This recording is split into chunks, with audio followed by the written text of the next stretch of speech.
안녕하세요. 춘천 한마교회 유경미입니다. 저는 살아가는데 뚜렷한 목적과 계획이 필요 없었어요. 그저 시간이 흘러가는 대로 별 고민 없이 살았는데요. 이런 제가 부활하신 예수님을 만나 정확한 제 인생의 목적을 찾게 된 간증을 나누고자 합니다. 시골에서 태어난 저는 농촌 자연환경에 영향을 많이 받으면서 자랐어요. 사계절 내내 동네 친구와 언니 오빠들을 따라 들로 산으로 신나게 놀러 다녔습니다. 봄에는 들로 나무를 캐러 다니고 여름에는 수영하러 냇가로, 가을에는 밤나무에 올라가 밤을 따기도 하며 겨울에는 비료푸대를 가지고 산에 올라가 눈썰매를 탔어요. 또 대보름날 밤에는 나물밥을 배불리 먹고 밖으로 나가 지불놀이를 하다 살얼음에 발을 빠뜨린 적도 있고요. 이렇게 저는 계절이 바뀌면 놀잇감이 바뀌듯 자연스럽게 흘러가는 시간에 제 유년 시절을 보냈는데요. 주어진 상황과 환경에 따라 그리고 주변 사람들이 이끄는 대로 따르며 복잡한 생각 같은 것은 하지 않고 단순하게 살았어요. 그래서인지 저의 하루하루는 근심 걱정 없이 마냥 즐겁고 신나게만 했습니다. 하지만 제 주변 사람들을 간혹 곤란하게 하거나 헛웃음 짓게 하는 경우도 있었는데요. 추운 겨울, 그날도 어김없이 집안 냇가에서 동네 친구 언니 오빠들과 불장난을 하고 있었죠. 뒤늦게 제 동생이 손을 호호 불며 우는 거예요. 전 동생의 손을 빨리 따뜻하게 해줘야겠다는 생각이 들었어요. 그래서 장갑 낀 손으로 불에 달궈진 작은 돌 하나를 번쩍 들어서 빨리 저 손 내밀어봐 이렇게 하고는 그 돌을 동생의 맨손에 얹어줬어요. 그랬더니 갑자기 동생이 소리 지르며 우는 거예요. 저 왜 우는지 몰랐죠. 가만히 동생의 손을 보니 돌에 대어 부풀어 오른 물집이 생겼더라고요. 그렇게 손에 화상을 입은 동생과 집으로 돌아온 전 엄마께 혼났습니다. 또 어떤 날은 혼자 집에 있는데 튀김이 먹고 싶은 거예요. 그래서 수업 시간에 배운 타레가를 만들어 먹을 생각을 했어요. 반죽한 밀가루를 조금씩 떼어 달궈진 기름에 넣었는데요. 그 밀가루가 금방 타는 거예요. 젓가락으로 하나씩 건져냈다가는 다 태울 것 같은 거죠. 그래서 쌀 조리개로 한꺼번에 건져내면 안 탄 튀김을 먹을 수 있겠다는 생각에 쌀 조리개를 후라이팬에 넣었어요. 근데 이게 웬일입니까? 쌀 조리개 망은 순식간에 녹아내렸고 결국 아무것도 건져낼 수가 없었어요. 그 쌀 조리개는 플라스틱이었거든요. 이렇게 당장 눈앞에 보이는 것만 생각하고 행동했는데요. 한 번은 엄마께서 점심으로 라면을 끓여 먹자시며 라면을 사오라고 심부름을 시키셨어요. 라면을 사러 가던 중에 친구네 가족을 논두렁에서 만났는데요. 친구네 가족은 가을 거지를 하다 점심을 먹고 있었어요. 친구는 같이 먹자고 저를 불렀고 저는 엄마의 심부름을 까맣게 잊어버린 채 친구와 함께 점심을 맛있게 먹었어요. 그러는 동안 저희 엄마는 팔팔 끓는 라면물과 함께 분을 삭히고 계셨습니다. 이런전 대학 입시도 정신없이 치르게 되었는데요. 그 결과는 불합격이었어요. 재수를 했지만 제가 원하던 학과도 아닌 전자계산학과에 가게 되었어요. 과가 전자계산이잖아요. 이제부터는 인생을 계산하며 알차게 살아보자는 생각도 들더라고요. 하지만 잠시뿐 중고등학교 때 사귄 친구들보다 더 재밌고 자유분방한 친구들과 어울리다 보니 시간은 더 정신없이 흘러갔습니다. 어느 순간 취업할 때가 되어 있더라고요. 전 직장에 대해서도 진지하게 고민을 하지 않았는데요. 친구들이 전공 관련된 자격증 공부를 하자길래 같이 한 것뿐이었어요. 그렇게 취득한 자격증을 가지고 취직도 하게 되었습니다. 그런데 직장 생활은 지금껏 제가 살아왔던 환경과는 달라도 너무 달랐어요. 빡빡한 스케줄과 함께 생각해야 할 일이 너무 많은 거죠. 그야말로 심사숙고하지 않으면 죽음이었어요. 전산실이라는 부서 특성상 프로그램 코딩 하나에 온 신경을 집중해야 했는데요. 급기야 전 스트레스성 장염으로 난생 처음 병원에 입원까지 하게 되었어요. 깊이 생각할 고민 없이 지내다가 갑자기 신경 쓸 일이 많아지니 몸에서 반응을 일으킨 거죠. 그제서야 이 일이 저와는 맞지 않다는 생각에 그 직장을 그만두었어요. 그래서 새로운 직장은 복잡한 일이었고 여유로울 것 같은 공무원을 생각하게 되었어요. 어느 날 경찰청에서 주관하는 시험을 보게 되었는데 1차 필기시험에 합격을 한 거예요. 곧이어 2차 체력검사가 있다는 것을 뒤늦게 알게 되었어요. 체력검사 종목 중 윗몸 일으키기가 있었는데요. 윗몸 일으키기는 시험 전날 절대로 연습을 하면 안 되는 거잖아요. 하지만 저는 남들보다 뒤늦게 준비를 시작한 체력검사였기에 전날까지 훨씬을 다하여 맹 연습을 한 거죠. 그 다음날 눈을 떴을 때 전 좌절할 수밖에 없었습니다. 배가 너무 당겨서 잠자리에서 일어나는 것조차 힘든 거예요. 그 상태로 시험장에 도착한 저는 윗몸 일으키기를 한 개도 못하고 바로 실격 처리가 되고 말았습니다. 그렇게 치밀한 계획 없이 시작한 공무원 시험은 계속 떨어지고 있었는데요. 그때 다니던 학원에서 춘천 한마음교회 한 언니를 만나게 되었어요. 착하고 성실하며 또 저와는 다르게 늘 계획성 있게 수험 생활을 하시던 언니를 제가 많이 따랐어요. 삶도 신앙도 모두 좋아 보였거든요. 그러던 어느 날 언니는 제게 예수님은 실존 인물이고 부활은 역사책에도 기록된 실제 사건이라고 알려주셨는데요. 역사적 사실이란 말에 신뢰가 되었고 무엇보다 언니를 신뢰하고 있었기에 교회도 따라가게 되었어요. 언니를 따라 처음 가본 교회는 참 좋았어요. 그건 바로 해같이 밝은 성도들의 얼굴 때문이었어요. 그런 분들이 제게 다가와 이것저것 챙겨주시는데 정말 좋더라고요. 그렇게 제 마음이 활짝 열린 상태로 저의 신앙생활은 시작되었어요. 설교 말씀을 들을 때에도 별다른 고민 없이 의심 없이 들었고 예배가 끝난 후에 언니들이 말씀 어땠냐는 물음에 다 좋았어요 라고 대답했어요. 또 어떤 날은 목사님께서 기도로 인도하실 때 멀뚱멀뚱 앉아있다가 저도 언니를 따라 기도를 했는데요. 너무 울어서 눈이 퉁퉁 부어있는 제 모습을 보시며 언니들은 어머 경미가 은혜를 많이 받았나 봐. 뭐가 그렇게 좋았어? 라고 물어보셨어요. 저는 네? 그냥 좋았어요 라고 얼버무렸어요. 사실은 은혜를 받아서가 아니라 옆에서 기도하시던 언니가 슬프게 울면 저도 따라 울었고 증거기도 내용이 슬프면 우는 거였어요. 그리고 전 처음 보는 지체들의 간증을 들으면서도 함께 울고 함께 웃었는데요. 그 분위기에 젖어서 울고 웃고 했던 것 뿐이었어요. 이런 제 실상을 모르시던 언니들은 저를 보시며 마음밭이 좋고 준비된 영혼이라고 말씀하셨습니다. 그렇게 예배를 드리던 어느 날 목사님께서는 도마가 부활하신 예수님께 나의 주, 나의 하나님이란 고백을 하며 굴복하는 장면을 말씀하셨어요. 이어서 사도행전 2장에 베드로가 너희가 십자가에 죽인 예수님이 다시 살아나셨다라고 선포하니 즉시로 자신들이 하나님을 죽인 것에 대해 회개하는 유대인들을 말씀하셨는데요. 아니 뭐지? 나도 부활로 예수님을 하나님이라고 고백해왔는데 왜 저들과는 반응이 다르지? 저들을 굴복해 하고 회개케 하는 하나님? 하나님? 하나님이 어떤 분이시길래? 그동안 많이 들어서 잘 알고 있다 생각했던 하나님은 저와는 아무런 상관이 없는 분 같고 도통 모르겠는 거예요. 선민 사상을 가진 그들과는 달리 전 이방인이라는 생각까지 들면서 마음이 참 답답했어요. 순간 하나님의 말씀 또한 아무 생각 없이 그저 듣고만 있었다는 것을 알게 되었어요.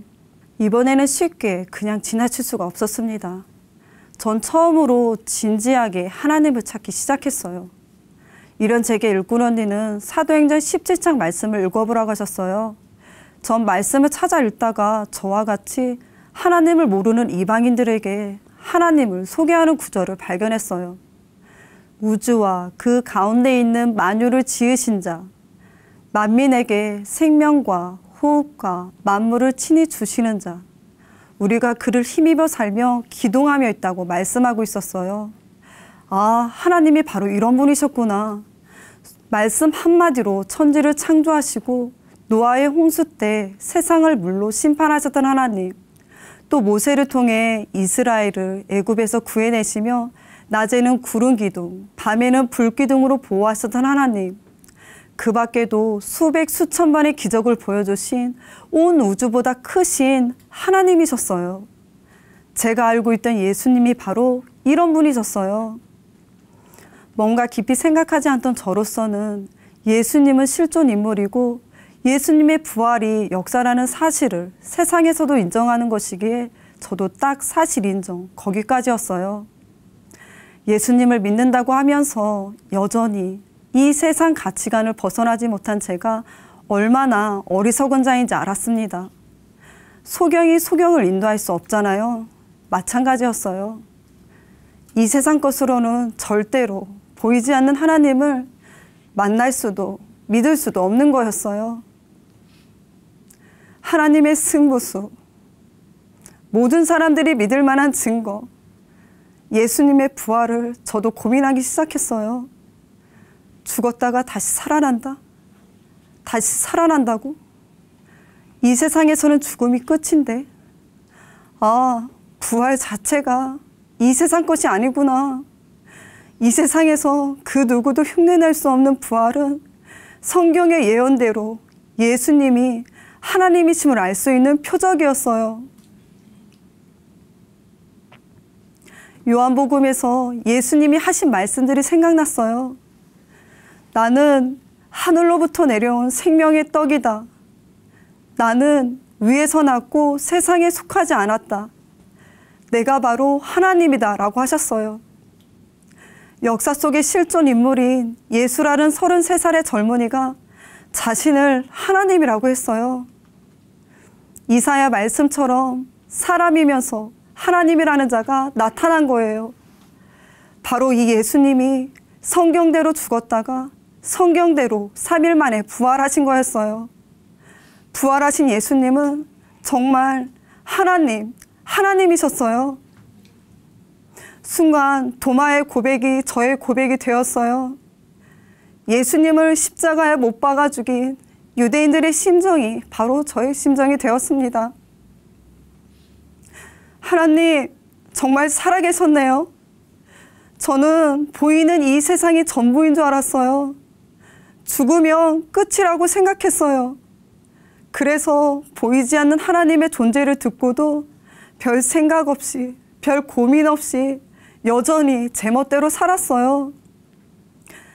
만왕의 왕, 만유의 주, 저를 지으신 창조주 하나님이 살아 계셨는데 감히 하나님을 배척하고 당신의 자리를 꿰차고 앉아 있었습니다. 그저 시간이 흐르는 대로 제 멋대로 제 마음대로 살아봤어요. 하나님이신 예수님께서 하늘 영광 버리고 사람으로 이 땅에 오신 이유, 십자가에서 처참하게 고통받으며 죽으실 수밖에 없었던 이유, 바로 제가 주인된 죄 때문이었어요. 결국 제가 예수님을 죽인 거였습니다. 저는 죄인 중에서도 괴수였어요. 어찌할꼬 하나님을 버리고 제가 주인된 중심이 이렇게 무서운지 몰랐어요. 그런데 이런 나를 위해 예수님께서 죽으시고 부활하셔서 나의 주인이 되어주셨는데도 저는 예수님을 믿지 않았어요. 여전히 제가 주인이었습니다. 하나님, 잘못했어요. 용서해 주세요. 다시는 예수님을 믿지 않는 이 죄를 짓지 않겠습니다. 예수님, 당신은 나의 주, 나의 하나님이십니다. 진정으로 하나님께 회개하고 예수님을 주인으로 믿으니 전 정말 기뻤어요. 전능자 하나님께서 내 마음에 들어와 계셔서 저와 늘 함께 하신다는 게 감격이고 은혜였습니다. 예전에 저는 예배가 끝난 후에 언니들이 말씀이 어땠는지를 물어보시면 다 좋았어요 라는 대답으로 일관했잖아요. 사실은 예배가 끝나는 동시에 아무것도 기억이 나지 않을 때가 많았어요. 감히 하나님의 말씀을 한 번 듣고 술렁술렁 흘려보낸다는 것이 말이 안 되더라고요. 그래서 저는 예배 때마다 노트에 빼곡히 메모를 하고 집에 돌아가 간증 기록을 합니다. 그러다 보니 받은 말씀들이 마음에 선명히 남는 거예요. 누군가가 뭐가 좋았어? 라는 물음이 떨어지기도 전에 청중을 다 사로잡을 만큼 큰 목소리로 확신 있게 나눠요. 더 이상 다 좋았어요 라는 상투적인 대답을 하지 않습니다. 기도도 이제는 중언부언하지 않아요.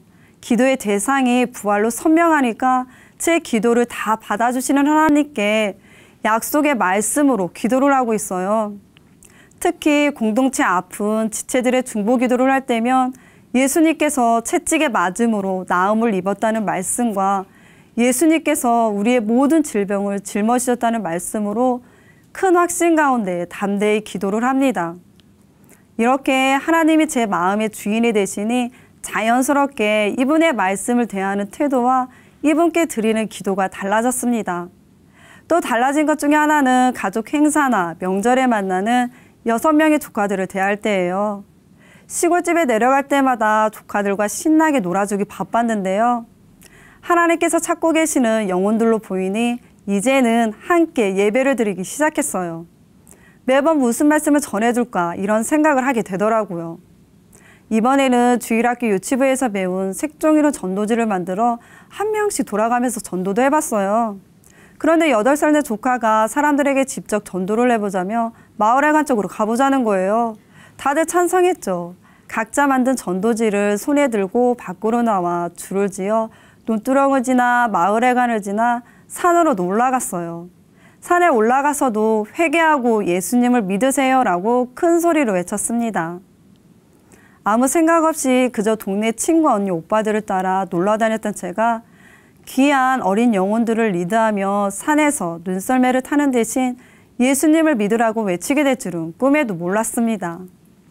그리고 저는 주일학교에서 스텝으로 유치부를 섬기고 있어요. 유치부의 사명감을 가지고 충성하다 보니 부서의 전반적인 것을 보게 되는 눈도 생기더라고요.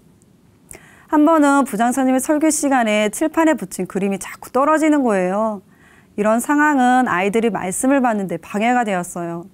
그래서 전 아이들의 눈을 피해 칠판 뒤로 살며시 다가가 지도새도 모르게 그 자료를 스탬플러로 고정시켰습니다. 이도저도 아닌 그저 주어진 시간에 따라 수동적으로만 움직였던 저였는데요. 유치부에서 부장선생님의 오른팔이라는 소리도 들으며 무엇이 필요한지를 즉시 파악하여 능동적으로 움직이는 사람이 되었습니다. 당장 눈앞에 보이는 대로 단순하게 생각하던 저였는데요. 이제는 하나님께서 원하시는 것을 고민하며 공동체에 도움이 되는 것을 생각하다 보니 세심한 손길을 필요로 하는 것이 눈에 보이더라고요. 우리 교회는 대부분 모든 것을 함께 하는데요. 작은 교회 식구들과 함께 새벽을 깨우기 위해 모닝콜을 해줘요. 새벽 기도 후 함께 체조도 하고 아침 식사도 함께 하는데요. 출근 준비로 바쁜 지체를 위해 대신 아침 식사를 타주며 함께 즐거운 식사를 합니다. 초점이 오직 예수님께로 맞춰지니 하나님께서 가장 기뻐하시는 것을 자연스럽게 찾게 되더라고요. 이 세상에서 내 생명을 드릴 만큼 최고의 가치가 있는 것은 바로 하나님의 핏값으로 산 영혼과 공동체였어요. 영혼 구원을 위해 사는 자, 그리고 공동체의 작은 틈을 메우는 자가 하나님을 가장 기쁘시게 하는 사람임을 알게 되었습니다. 주변 사람들은 제 얼굴만 봐도 기쁨이 임한다고 하는데요. 예수님이 주시는 기쁨이 주변 사람들에게도 영향을 줄 수 있다는 게 참 감사해요. 직장 상사가 저를 보시며 아무런 근심 걱정이 없어 보인다며 뭐가 그렇게 좋냐고 하셨어요. 그래서 자연스럽게 복음을 전하기도 했습니다. 이 기쁨은 세상이 줄 수 없는 것으로 예수님을 믿는 자만이 누릴 수 있는 특권이었어요. 이제는 부활하신 예수님을 통해 내 뜻대로가 아닌 하나님의 핏값으로 산 영혼과 공동체를 위해 사는 것이 제 삶의 목적이 되었습니다. 앞으로도 공동체와 함께 표대를 향해 힘차게 전진하겠습니다. 감사합니다.